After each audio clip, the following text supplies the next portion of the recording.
എടോ ഖുർആൻ പറഞ്ഞ എന്തെന്നറിയോ? സമാധാനം കിട്ടാനുള്ള 4 വഴികൾ ഖുർആൻ പറയുന്നു. ഒരാൾക്ക് സമാധാനം കിട്ടാനുള്ള 4 വഴികളിൽ ഒന്ന്, സമാധാനം വേണമെങ്കിൽ കല്യാണം കഴിച്ചാൽ മതി. അള്ളാഹു നമുക്ക് ഈമാൻ തരുമാറാകട്ടെ. അള്ളാഹ് ഈമാൻ തരുമാറാകട്ടെ. സമാധാനം കിട്ടണമെങ്കിൽ എന്ത് ചെയ്താൽ മതി? എന്ത് ചെയ്താൽ മതി? നിങ്ങളെന്താ ചിരിക്കണേ? നിങ്ങൾ എന്നെ നോക്കിയിട്ട് ചിരിക്കുന്നു. സിറാജ, കല്യാണം കഴിച്ച സമാധാനം കിട്ടുമോ? സുബ്ഹാനല്ലാഹ്.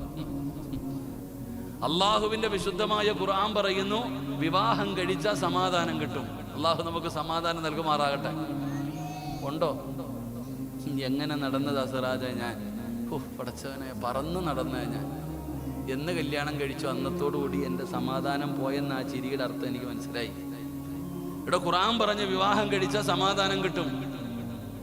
ആ സമാധാനം ഇല്ലെങ്കിൽ നിന്റെ പോരായ്മയാണ്. ഖുർആൻ പറയുന്ന ഒരിക്കലും തെറ്റൂല. അള്ളാഹു നമുക്ക് സമാധാനം നൽകുമാറാകട്ടെ.